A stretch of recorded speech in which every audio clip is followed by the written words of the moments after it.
Hello everyone, welcome back to Vidyalaya. आज के video में बात करेंगे ग्रीन्स थ्योरम पर। करेक्ट। तो ग्रीन्स थ्योरम की जो डेफिनेशन है वो क्या है वो जान लेते पहले।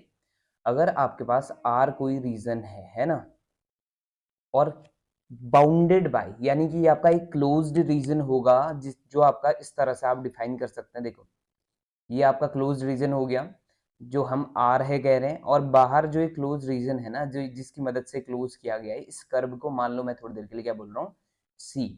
तो ग्रीन्स थ्योरम क्या कहते हैं ना कि आपका जो ये एरिया का इंटीग्रेशन है, आर मतलब यहाँ पे क्या है, रीजन है, ठीक है ना। तो ये जो इंटीग्रेशन है del N upon del X minus del M upon del Y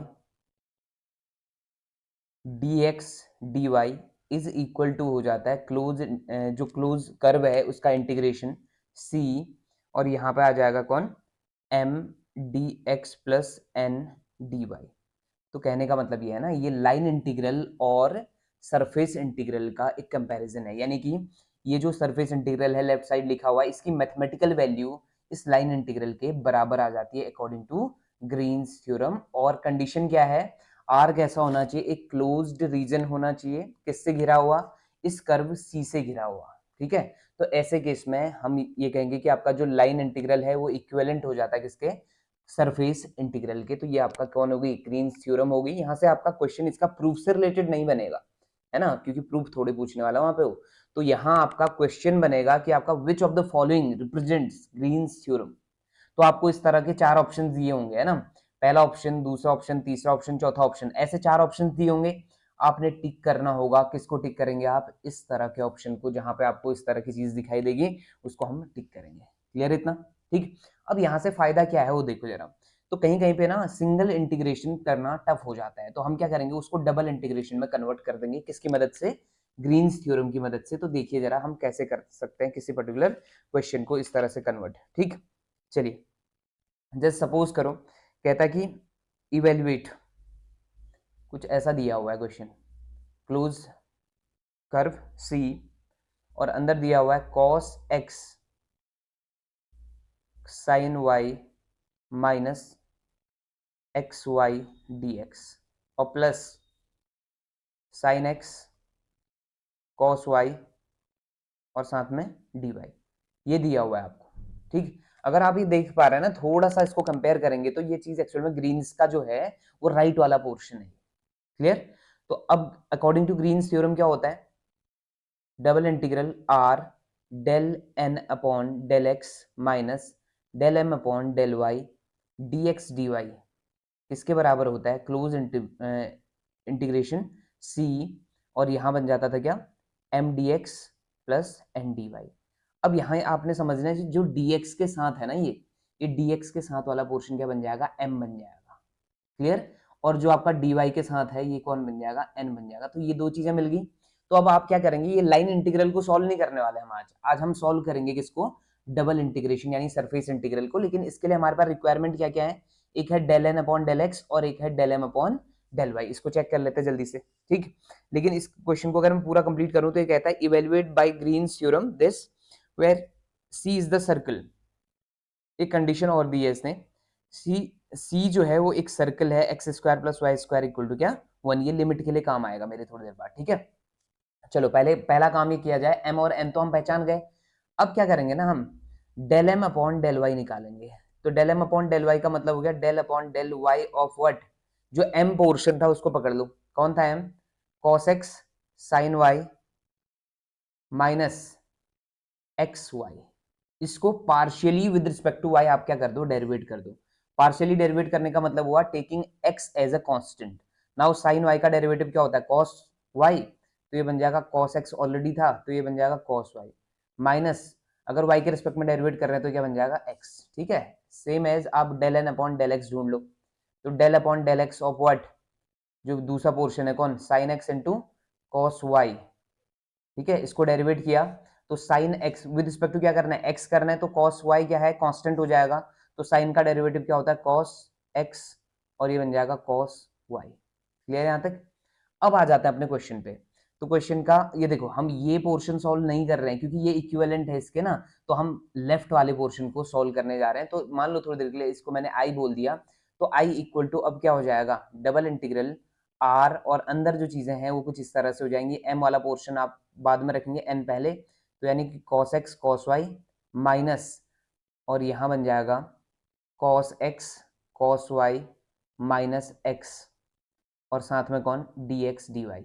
अब आप माइनस ऑपरेट करो अंदर, चलो आगे बढ़ाए, तो आई इक्वल टू क्या बन जाने वाला है, डबल इंटीग्रेशन आर ऐसे रहा, अंदर आप देखेंगे तो ये चीज क्या बन जाएगी, cos X cos Y minus minus plus हो जाएगा ना, ठीक। चलो ये हो जाएगा cos X cos Y minus cos X cos Y और प्लस एक्स, और बाहर से कौन है, D X D Y. Now ये पोर्शन और ये पोर्शन कैंसिल आउट हो गया है, अब आपके पास सिर्फ बचता है क्या, आर ऐसे रहा, और ये बच गया एक्स डी वाई। क्लियर है यहाँ तक। अब आप चाहो तो इसको एक्स और वाई में कन्वर्ट करके सॉल्व कर सकते हैं, अदरवाइज क्या करेंगे, देखो आप इसमें ना कन्वर्ट कर दो इसको पोलर फॉर्म में, पोलर फॉर्म में कन्वर्ट करने के बाद ये बड़ा आसान होने वाला है। पोलर फॉर्म में कैसे कन्वर्ट करते हैं हम, x इक्वल टू आपने क्या रिप्लेस करना है, r cos थीटा, अगर y होता ना तो y को रिप्लेस करते हैं r sin थीटा से, ठीक है। और अगर आपको dx dy दिखाई दे तो इसकी जगह आप लिख सकते हैं r d थीटा dr, ठीक। ये तीन आपने रिप्लेसमेंट करने हैं जब भी आप पोलर फॉर्म में कन्वर्ट करेंगे चीजों को। और दूसरा लिमिट कन्वर्ट हो जाएगी, अब लिमिट किस किस की लगेगी, r और थीटा की लिमिट लगेगी, ठीक है।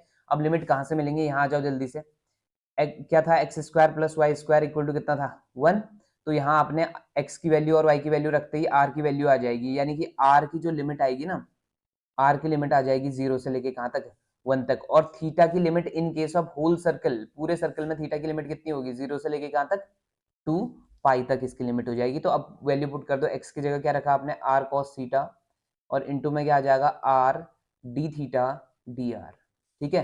अब पहले मैं r के रेस्पेक्ट में इंटीग्रेट कर रहा हूँ, ये लिमिट पहली वाली किसकी है, थीटा की, दूसरी वाली लिमिट किसकी, r की। तो देखो ये क्या बनने वाला है, ये बन जाएगा 0 to 1, और r इंटू आर क्या होता है, आर स्क्वायर, और साथ में डी आर लिख दिया अंदर, और बाहर क्या बचा हमारे पास, cos थीटा डी थीटा, ठीक है। अब इसको सॉल्व कर लेते हैं, तो i इज इक्वल टू क्या हो जाएगा, 0 to 2 पाई ऐसे ही रहा, ये बन गया था कितना, 0 to 1 R square D R, और बाहर से क्या बचा था, cos थीटा डी थीटा, ऐसी टर्म बचा था कुछ। क्लियर इतना। अब इसको सॉल्व कर लो जल्दी से, बताओ कितना आ रहा है, 0 to 2 पाई ऐसे रहा, आर स्क्वायर का इंटीग्रेशन क्या होता है, आर क्यूब अपॉन 3, ये बन जाएगा 0 to 1, और ये cos theta D theta as it is. अब सॉल्व करते हैं, तो आर क्यूब में वैल्यू रखोगे 1/3 बाहर रख लो आप, अब 0 to कितना, 2 पाई cos थीटा डी थीटा। अब cos थीटा का जो इंटीग्रेशन होता है ना, वो कितना होता है, cos थीटा का इंटीग्रेशन हो जाएगा कितना, minus sorry minus of sine, sorry cos theta का इंटीग्रेशन हो जाएगा साइन थीटा सिंपली, ठीक है, माफ करना मुझे। अब ये क्या आ जाएगा, 0 to 2 पाई। अब आप जैसे ही ये वैल्यू रखते हैं ना, 1/3 cos 2 pi, sorry sine 2 pi, साइन 2 पाई, आई एम सॉरी, ये आ जाएगा साइन 2 पाई माइनस साइन 0। अब आपको पता है कि साइन 2 पाई की वैल्यू कितनी होती है, 0 होती है, और साइन 0 की वैल्यू भी 0, तो इसका फाइनल आंसर क्या आ गया, 0 आ गया। तो यहाँ ग्रीन्स थ्योरम से हमें क्या सीखने को मिला, ग्रीन्स थ्योरम क्या कहती है, देखो अगर कहीं पे आपका डबल इंटीग्रेशन थोड़ा, सॉरी सिंगल इंटीग्रेशन अगर मुश्किल हो जाए ना, तो आप उसको डबल इंटीग्रेशन में कन्वर्ट कर सकते हैं, कोई प्रॉब्लम नहीं होने वाली। क्लियर इतना, ठीक। तो आपको ये शायद समझ आ गया हो। और दूसरा यहाँ से जो जो मेन क्वेश्चन बनेगा ना, वो वही बनेगा कि आपका 4 ऑप्शन आपको दिए होंगे, इनमें से कहेगा कि which of the following represent Green's theorem. तो ग्रीन्स थ्योरम को कौन रिप्रेजेंट कर रहा होगा, जो डबल इंटीग्रल को सिंगल में कन्वर्ट कर रहा होगा, या सिंगल को डबल में कन्वर्ट कर रहा होगा। लेकिन यहाँ ध्यान देना है आपने कि वो जो थ्योरम है, इसी तरह के और भी ऑप्शन, सिमिलर ऑप्शन भी होंगे, लेकिन उनमें से आपने किसको सेलेक्ट करना है, जो आपके ग्रीन्स थ्योरम से मैच होगा उसको आप सेलेक्ट करेंगे, ठीक है। तो इसका प्रूफ नहीं आएगा, ये तो गारंटी है, प्रूफ थोड़ा रिटर्न थोड़े आने हैं, सब्जेक्टिव नहीं आने वहां, ठीक है। ऑब्जेक्टिव क्वेश्चन है तो कोई प्रॉब्लम नहीं होने वाली। तो आपने क्या याद रखना है, ग्रीन्स थ्योरम याद रखनी है, जो अब मैं बता चुका हूं आपको, ठीक। क्लियर हो गया इतना। चलिए जी, अब इसी में एक छोटी सी चीज और बता दूं, ठीक है। इसी में आपका एक टर्म है कि इसकी जो वेक्टर नोटेशन है वो किस तरह का हो सकता है, वेक्टर नोटेशन वो देख लेते हैं, ग्रीन्स थ्योरम का ही वेक्टर नोटेशन, ठीक। तो वेक्टर नोटेशन कुछ इस तरह का हो सकता है, डबल इंटीग्रेशन आर, और अंदर जो आएगा वो है डेल क्रॉस एफ दोनों वेक्टर होंगे, ऑब्वियस है, और डॉट के डी आर और equal to close integral C F dot T D S. ठीक, तो इस तरह का नोटेशन अगर आपको कहीं दिखाई दे तो ये वेक्टर नोटेशन है किसका, ग्रीन्स थ्योरम का, जहां आपका के है कौन, डी आर का मतलब तो सिंपली क्या है, डी एक्स डी वाई है, और के क्या होगा, perpendicular vector to X Y plane. X Y plane के परपेंडिकुलर कौन होता है, जेड एक्सिस, और जेड एक्सिस के लिए यूनिट वेक्टर कौन यूज करता है, के वेक्टर। ठीक, या के कैप सिंपली। क्लियर हो गया इतना? तो ये आपके इसके वेक्टर नोटेशन हो गया। अगर ये क्वेश्चन आता है तो ठीक है, नहीं तो आपका इससे रिलेटेड जो पिछला क्वेश्चन है वो आपसे पूछ लेगा। क्लियर है इतना? तो ग्रीन थ्योरम में आपने इतना ही ध्यान देना है। दो ही तरह के क्वेश्चन बन सकते हैं, एक आपका सिंगल इंटीग्रेशन टफ होगा तो आप उसको डबल में कन्वर्ट करके सॉल्व करो, या सिंपली कि which of the following represents green theorem. Done.